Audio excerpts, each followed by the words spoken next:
Hello students, कैसे हैं आप सब। आशा करती हूँ आप अच्छे होंगे और अच्छे से अपनी पढ़ाई कर रहे होंगे। मैं मोनिका रावत आपका स्वागत करती हूँ आईसीटी वर्चुअल क्लासरूम देहरादून में। बच्चों, आज हम क्लास 12th का जो आपका सब्जेक्ट है फिजिक्स, उसके जो इम्पोर्टेंट टॉपिक्स हैं उन्हें कंटिन्यू करेंगे। तो बच्चों, पिछले लेक्चर में हमने जो आपका डायपोल होता है, डायपोल के कारण जो आपका एक्सियल में कोई पॉइंट है या इक्वेटोरियल में कोई पॉइंट है, उस पे इलेक्ट्रिक फील्ड क्या होती है ये हम देख रहे थे। इसके लिए हमने पहला जो आपका एक्सियल वाला टॉपिक था वो हमने कंप्लीट कर दिया था। नेक्स्ट आपका जो है इक्वेटोरियल प्लेन पे या विषुवतीय रेखा पे कोई बिंदु है और उस पे इलेक्ट्रिक फील्ड क्या होगी ये हम डिस्कस कर रहे थे। तो हम आज इसी टॉपिक को कंटिन्यू करेंगे। तो बच्चों, अब हम चलते हैं अपने स्मार्ट बोर्ड की तरफ। तो बच्चों, पिछले लेक्चर में हम ये देख रहे थे कि जो आपकी फील्ड इंटेंसिटी होती है इलेक्ट्रिक डायपोल की किसी भी एक इक्वेटोरियल लाइन पे, वो कितनी होगी। ठीक है, इसके लिए हमने जैसे कि पिछले लेक्चर में हमने डिस्कस किया था, एक डायपोल माना था जिसमें क्या है, दो चार्जेस, दो आवेश है और ये कुछ दूरी पे स्थित है, यानी दोनों के बीच में कुछ दूरी है। अब एक लाइन है, ठीक है, जो कि आपकी क्या है, इक्वेटोरियल लाइन है, विषुवतीय रेखा है। वहां पे हमने एक पॉइंट माना पी, जहां पे हमें इस जो ये चार्ज है इनके कारण जो इलेक्ट्रिक फील्ड जो उत्पन्न होगी उसे हम डिस्कस करें।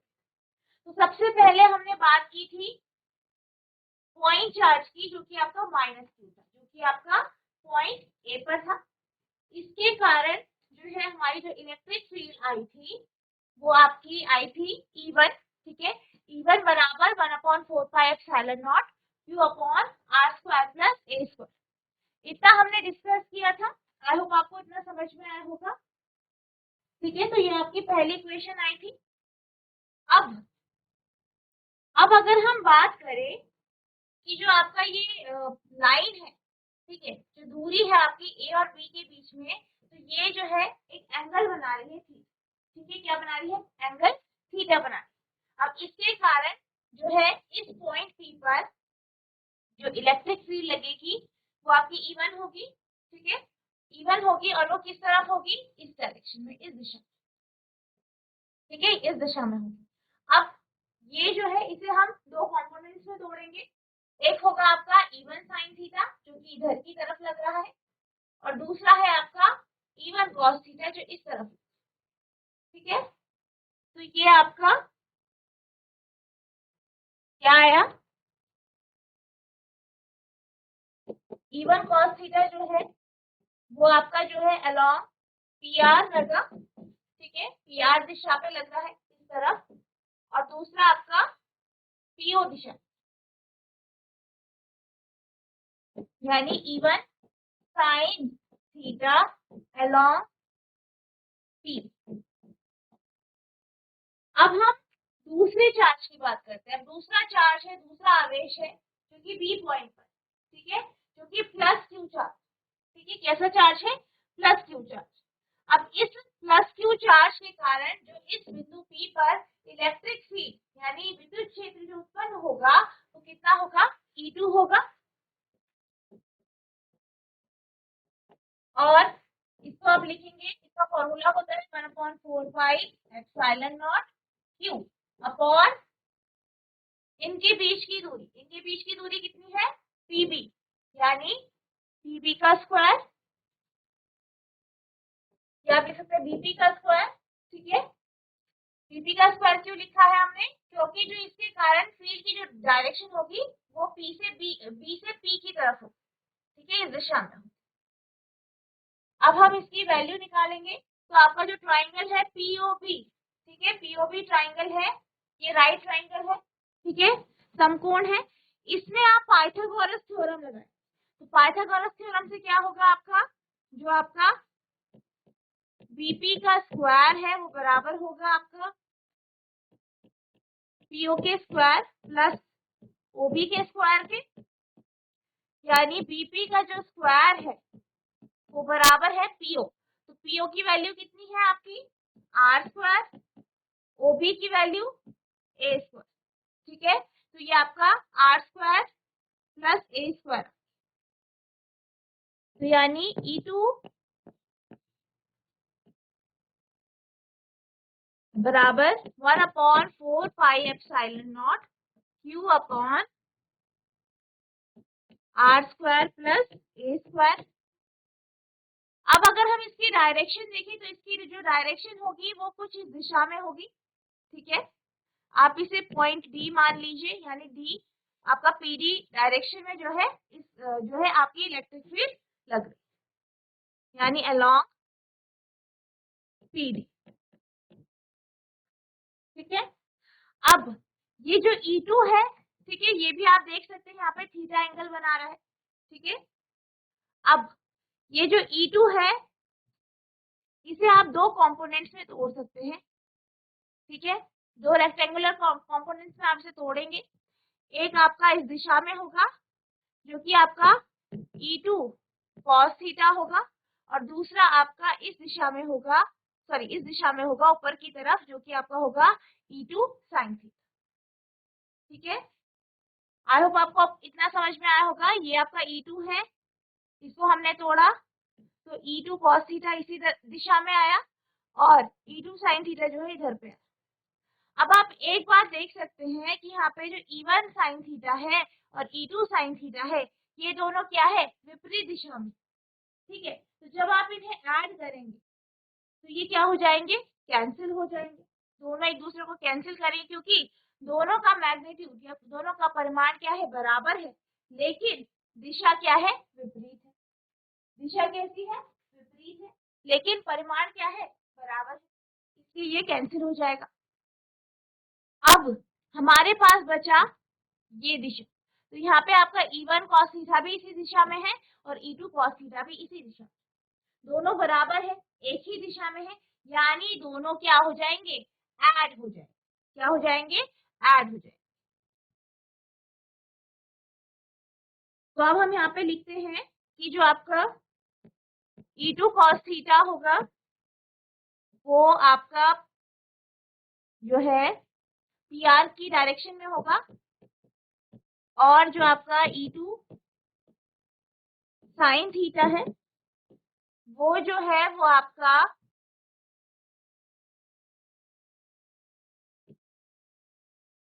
ये F मान लीजिए, तो ये PF दिशा में, ठीक है। अब जो E1 sin sorry E2 sin theta plus E1 sin theta जो होगा वो 0 हो जाएगा, क्योंकि दोनों क्या है, बराबर है और विपरीत दिशा में, because they are equal in magnitude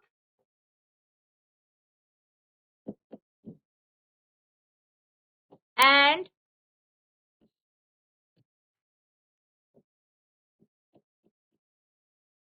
opposite in direction, ठीक है। ऐसा क्यों है, क्योंकि इनका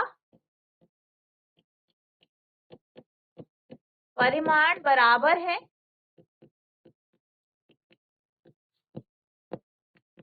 किंतु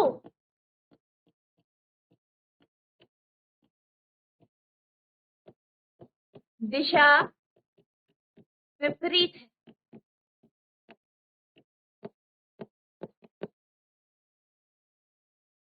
ठीक है, ठीक है। तो ये हो गया है। अब अगर हम बात करें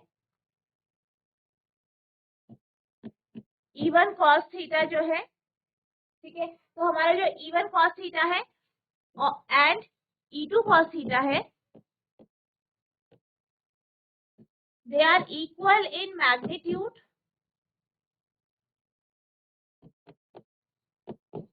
and are at same direction।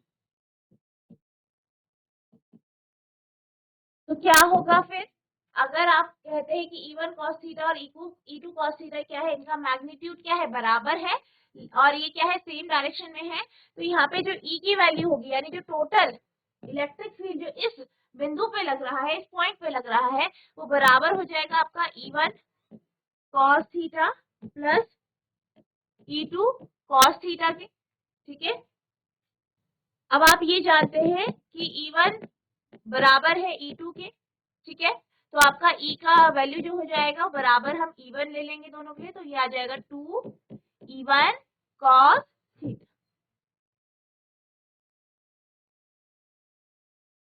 अब यहाँ पे हम E1 की वैल्यू रखेंगे। E1 की वैल्यू क्या आई थी, 1/4πε0 Q/r² प्लस a²। तो आप इस वैल्यू को यहाँ रख देंगे, 2 इंटू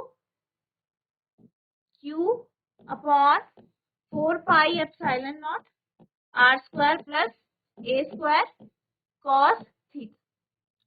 अब यहाँ से आप कॉस थीटा का मान निकालेंगे, कॉस थीटा की वैल्यू निकालेंगे। आप ये जानते हैं कि जो कॉस थीटा होता है वो बेस अपॉन हाइपोटेनस होता है, ठीक है। तो यहाँ पे बेस क्या है आपका, मान लीजिए कि आप अगर आप ट्राइंगल जो है एपीओ देख रहे हैं, तो यहाँ पे जो बेस है वो आपका क्या है, एओ। एओ की वैल्यू कितनी है, ए है, ठीक है। और एच यानी हाइपोटेनस, यानी आपसे बात की जा रही है पीए, तो पीए की वैल्यू कितनी आई थी, r² प्लस a² का रूट। तो यहाँ पे आ जाएगा आपका under the root r² plus a²। अब आप यहाँ पे cos थीटा की वैल्यू रखेंगे, तो ये आ जाएगा 2Q/4πε0 r² प्लस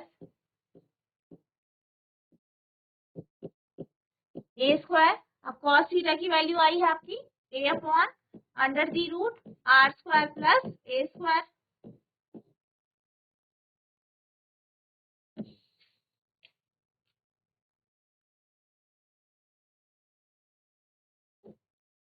तो E का मान आ गया है, E बराबर 2Q/4πε0 r² plus a² into r² plus a² का 1/2,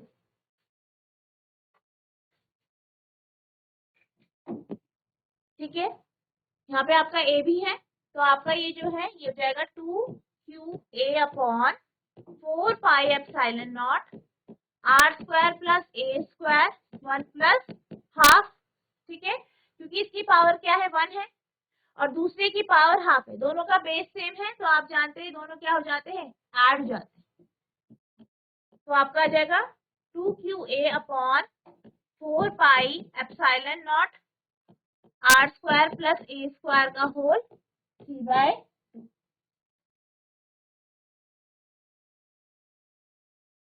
अब आप ये जानते हैं, क्या जानते हैं कि जो आपका डाइपोल मोमेंट होता है P बराबर होता है आपका Q इंटू 2A, और यहाँ पे 2A क्या है, दूरी है, Q क्या है, चार्ज।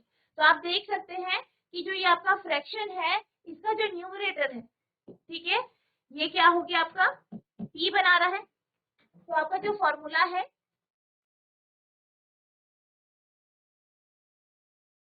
वो हो जाएगा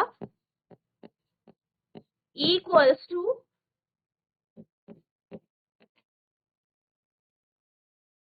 P upon 4πε0 r² plus a² का होल 3/2। और ये किस दिशा में होगा, आप देख सकते हैं दोनों किस दिशा में है, PR में है, तो ये भी आपका PR दिशा में होगा। अब जैसे कि हमने शुरुआत में बात की थी कि जो हमारा डाइपोल है, ठीक है, उसमें क्या है, दो चार्ज है, दोनों का मैग्नीट्यूड बराबर है, ठीक है, लेकिन साइन क्या है, अलग अलग है। और ये एक जो है कुछ दूरी पे रखे हैं, यानी इनकी जो डिस्टेंस है वो काफी छोटी। तो यहाँ पे हम अगर ये माने कि जो आपका 2A है, इफ 2A, जो 2A है ये बहुत ज्यादा छोटा है R से, तो हम क्या कर सकते हैं, A को निग्लेक्ट कर सकते हैं। तो आपका जो फॉर्मूला हो जाएगा वो हो जाएगा E बराबर P अपॉन 4πε0 R क्यू, ठीक है। तो ये आपका फॉर्मूला आ गया है।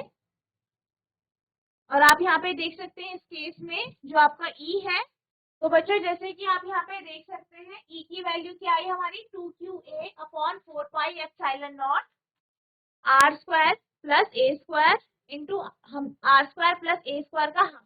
ठीक है, अब आप यहाँ पे देख सकते हैं दोनों का क्या है, बेस सेम है और यहाँ पे आप क्या कर सकते हैं, नो पावर को ऐड कर सकते हैं, जोड़ सकते हैं। तो हमने क्या किया यहाँ पे 2QA upon 4 pi epsilon not r square plus a square का और ऊपर आपने क्या किया 1 प्लस हाफ को ऐड कर। अब जब आप 1 प्लस हाफ को ऐड करते हैं तो आपके पास 3/2 आता है, 3/2 आता है। ठीक है, तो आप इसे एज इट इज इस तरीके से उतार देते हैं तो आपके पास आ जाता है 2QA upon 4 pi epsilon not r square plus a square 3/2। अब आप अगर आप इसका न्यूमरेटर देखें, ठीक है, इस फ्रैक्शन का न्यूमरेटर देखें तो न्यूमरेटर क्या है 2QA। आप इसे लिख सकते हैं Q इंटू 2A, आप इस तरीके से लिख सकते हैं। ठीक है, और आप ये जानते हैं Q इंटू 2A क्या है, डायपोल मोमेंट यानी P क्या है, डायपोल मोमेंट यानी P है। ठीक है, तो P बराबर Q इंटू 2A, यहाँ पे 2A क्या है, जो आपके डायपोल है उसकी उसमें जो चार्ज है उनके बीच की जो दूरी है, डिस्टेंस है, वो आपका 2A है और Q है चार्ज का मैग्नीट्यूड। तो आपका फॉर्मूला हो जाएगा E बराबर P upon 4 pi epsilon not r square plus a square raised power 3/2। और ये किस दिशा में होगा, PR की दिशा में, क्योंकि आपका E1। तो जैसे कि बच्चों हम बात कर रहे थे कि जो आपका E की डायरेक्शन होगी वो P से R की तरफ होगी। ठीक है, P से R की तरफ होगी क्योंकि आपका E1 और E2 cos थीटा दोनों कहाँ पे है, PR दिशा में। ठीक है, अब अगर हम जो है ये मान ले कि जो आपके जो डायपोल है, जो डायपोल में चार्ज के बीच की जो दूरी है वो बहुत छोटी है R से, तो हम इसे निग्लेक्ट कर सकते हैं। तो आपका जो फॉर्मूला होगा इसमें हम A को निग्लेक्ट कर देंगे, तो आपका फॉर्मूला हो जाएगा E equals to P upon 4 pi epsilon naught R cube. ठीक है, तो यहाँ पे आपके पास जो है रिलेशन आया E का और R का, वो ये आया कि जो E है वो इनवर्सली प्रोपोर्शनल है R के क्यूब की। तो इस तरीके से आप इस डेरिवेशन को करेंगे, ये भी आपका काफी इंपॉर्टेंट है, इंपॉर्टेंट डेरिवेशन है एग्जाम के लिए। अब हम चलते हैं अगले टॉपिक की तरफ। तो आपका अगला टॉपिक है electric field intensity at any point due to a short electric dipole, यानी विद्युत क्षेत्र तीव्रता किसी एक बिंदु पर किसके कारण, एक छोटे इलेक्ट्रिक डायपोल यानी विद्युत द्विध्रुव के कारण। अब आप मान लीजिए कि आपके पास एक इलेक्ट्रिक डायपोल है, ठीक है, जिसका आपका पॉइंट चार्ज है -Q और +Q। जो -Q चार्ज है वो A पॉइंट पर है, A बिंदु पर है, और +Q चार्ज B बिंदु पर है। ये दोनों आपस में जो है 2A की दूरी पर। ठीक है, ये तो इनके बीच की दूरी आप मान लीजिए कि क्या है 2A, और O क्या है, इसका मिड पॉइंट है। ठीक है, अब हमने एक बिंदु माना जो कि कहाँ पे है, किसी पर भी, ठीक है, कहीं पर भी है, मतलब ये नहीं कि एक्सेल पर है, ठीक है, एक्सिस पर है, अक्ष पर है, या आपके इक्वेटोरियल लाइन पर है, ये आपका कहीं भी हो सकता है। हमने यहाँ पे माना तो ये आपका क्या है, K मान लिया हमने, यहाँ पे हम इलेक्ट्रिक फील्ड निकाल इस डायपोल की तरफ। ठीक है, अब अगर हम बात करें O से K के बीच की जो दूरी है ये आपकी R है, इसे आप R मान लेंगे। ठीक है, इसे आप R मान लेंगे, और जो आपका एंगल है BOK, ये वाला जो एंगल है, या आप ये कह सकते हैं कि जो ये बिंदु है ये कितने एंगल पर है डायपोल से, थीटा एंगल। ठीक है, थीटा एंगल पर। अब आप यहाँ पे देख सकते हैं, अगर हम इस जो आपका डायपोल है, आप जानते हैं इसकी दिशा कहाँ से होती है, नेगेटिव से पॉजिटिव की तरफ, माइनस से प्लस की तरफ। तो हम इसे अगर हम स्प्लिट करते हैं दो कंपोनेंट पे, तो इसका जो एक कंपोनेंट है वो आपका P cos थीटा होगा, जो कि आपका A1 B1 की तरफ होगा, यानी ये जो है यहाँ पे आपका P cos थीटा इस दिशा में होगा, और जो आपका P sin थीटा है वो A2 B2 की दिशा में, यानी P sin थीटा आपका यहाँ पे। ठीक है, यहाँ पे आपका P sin थीटा इस दिशा। अब आपको क्या करना है, के पर क्या करनी है, इंटेंसिटी निकाल। अब अगर हम पी कॉस थीटा को एक्सटेंड करें तो ये कहाँ पे मिल रहा है, आपका के पॉइंट पे मिल रहा है। ठीक है,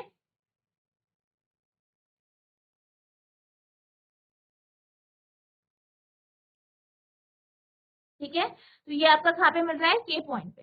अब आप यहाँ देख सकते हैं कि A1 B1 के लिए जो P cos थीटा है, इसके लिए जो के पॉइंट है वो क्या है, एक्सियल पॉइंट है, अक्षीय पे है, अक्षीय रेखा पर है या एक्सियल लाइन पर पॉइंट है। तो इसके लिए हमने अभी जो आपका कल का जो लेक्चर था इसमें हमने डिस्कस किया था इसका फॉर्मूला। तो इसका फॉर्मूला क्या आया था आपका, E equals to 2p upon 4 pi epsilon naught r। ठीक है, तो यहाँ पे हम जो डाइपोल मोमेंट ले रहे हैं वो पी कॉस थीटा ले, यहाँ पे पी लिया था, वहां पे हम पी कॉस थीटा लेंगे। तो जो आपका जो आपका के पॉइंट है उस पे जो इलेक्ट्रिक फील्ड इंटेंसिटी या विद्युत क्षेत्र तीव्रता जो उत्पन्न होगी उसे हम E1 मान लेते हैं। ठीक है, इस डाइपोल के कारण E1 मान लेते हैं, और किस कंपोनेंट के कारण हो रहा है, पी कॉस थीटा। तो यहाँ पे E1 जो होगा वो बराबर हो जाएगा, यहाँ वहां पे आपने देखा 2p। ठीक है, तो यहाँ पे क्या है, dipole moment p cos theta, तो अब यहाँ पे p cos theta upon 4 pi epsilon naught r। और इसकी जो दिशा होगी ये होगी अलोंग kl। ठीक है, ये हमने बात की A1 B1 की।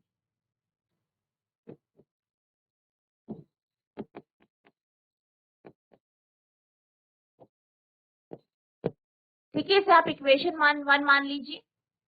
इसी तरीके से अगर हम कंपोनेंट ले डाइपोल का p sin थीटा, यानी A2 B2 वाला जो आपका कंपोनेंट है इसे हम ले, इसके लिए जो k पॉइंट है वो कहाँ पे है, इक्वेटोरियल प्लेन में या इक्वेटोरियल लाइन पे। ठीक है, विषुवतीय रेखा पे है। ठीक है, तो यहाँ पे हम जो हमने अभी डिराइव किया फॉर्मूला उसको हम लेंगे, उसका यूज करेंगे यहाँ पे। ठीक है, तो यहाँ पे उस जो आपका p sin थीटा है इसके कारण जो इलेक्ट्रिक फील्ड या विद्युत क्षेत्र जो उत्पन्न हो रहा है, विद्युत क्षेत्र तीव्रता जो उत्पन्न हो रही है उसे हम E2 लेंगे, और आपका जो फॉर्मूला हो जाएगा जैसे कि आपका यहाँ पे आया है p 4 pi epsilon naught r cube. तो यहाँ पे आप p की जगह p sin थीटा लें। ठीक है, तो यही फॉर्मूला इसका आ जाएगा, यानी फॉर A2 B2 या फॉर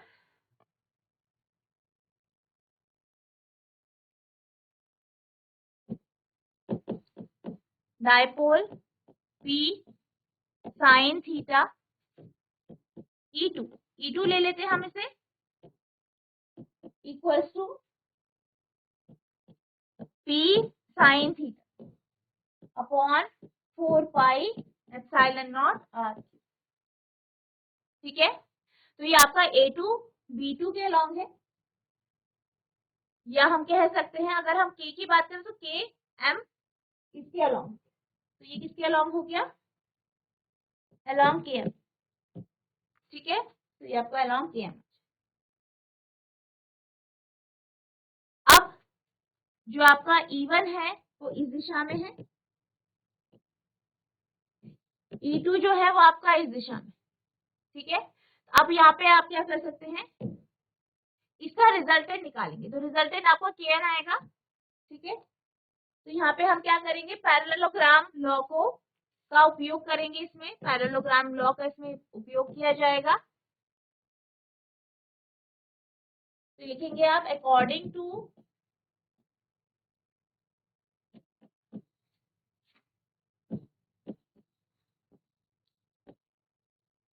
पैरेललोग्राम लॉ,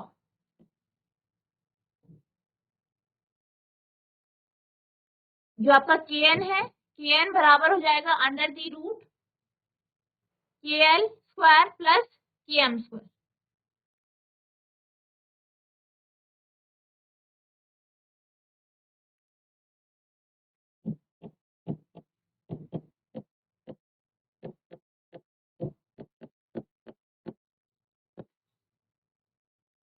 के एन जो है हम इसे ई ले लेते हैं, जो आपका रिजल्टेंट आएगा के एल स्क्वायर। तो के एल स्क्वायर जो के एल है आपका वो E1 है और के एम आपका E2, E1 का स्क्वायर प्लस E2 का स्क्वायर। अब E1 की जो वैल्यू है वो कितनी है, 2p cos theta upon 4 pi epsilon not r cube.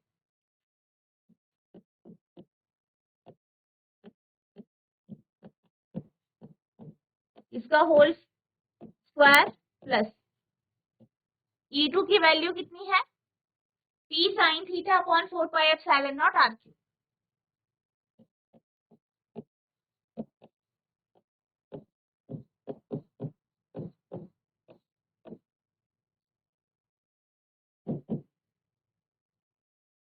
आप देख सकते हैं दोनों से p जो है p upon 4 pi epsilon not r cube बाहर आ जाएगा।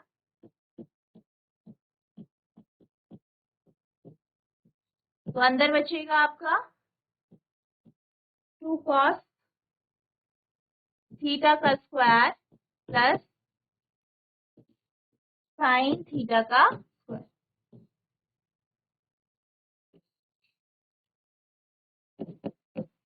p upon 4 pi epsilon not r cube. तो आप अंदर का खोल देंगे तो क्या हो जाएगा, यहाँ पे 4 cos square theta plus sine square theta. तो ये पूरा किसमें है, अंडर द रूट। अब p upon 4 pi epsilon not r cube तो एज इट इज रहेगा। अंदर आपका 4 cos स्क्वायर थीटा को आप cos square theta plus 3 cos square theta में तोड़ सकते हैं। तो आ जाएगा आपका 3 cos square theta plus cos square theta plus sine square theta. अब sine square theta plus cos square theta आपका 1 होता है, तो ये आपका 1 हो जाएगा। पहले आप इसे अरेंज कर लेंगे, 3 cos square theta plus sine square theta plus cos square theta. तो ये आपका क्या हो गया, 1 हो गया। p upon 4 pi epsilon not r cube under the root 3 cos square theta plus 1। तो यहाँ पे आपकी जो है e की वैल्यू ये आई है।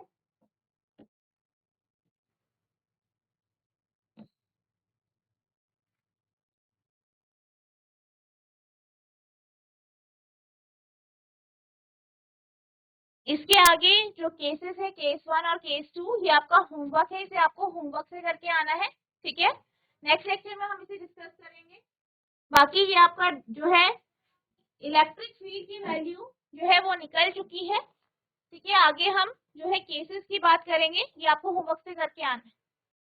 तो बच्चों आज हमने जो है आपका डेरिवेशन देखा, जिसमें हमने जो आपका डायपोल होता है, डायपोल के इक्वेटोरियल लाइन पे एक पॉइंट पे इलेक्ट्रिक फील्ड क्या होगी ये हमने जाना। इसके बाद अगर आप किसी डायपोल के किसी भी तरफ कोई एक पॉइंट ले लेते हैं और वहां पे आपका जो इलेक्ट्रिक फील्ड इंटेंसिटी होगी वो क्या होगी, ये हमने देखा। आपको जो इसके केसेस है, हमने डेरिवेशन तो कंप्लीट कर दिया है, पर इसके साथ जो केसेस है उनको आपको करना है, ठीक है। और आपको जितना आज पढ़ाया गया है उसे आपको लिख लिख के प्रैक्टिस करनी है। न्यूमेरिकल्स आपको करने हैं, जितने आपके इसके एग्जाम्पल्स जो है, ठीक है, जितने भी आपके एग्जाम्पल है इस चैप्टर के, उसको धीरे धीरे करके टॉपिक के साथ साथ कंप्लीट करते जाना है। अगर आपको किसी भी तरीके की कोई भी प्रॉब्लम होती है तो आप नेक्स्ट लेक्चर में पूछ सकते हैं। तो बच्चों आज के लिए बस इतना ही, मिलते हैं अब नेक्स्ट सेशन में। तब तक के लिए thank you and have a nice day.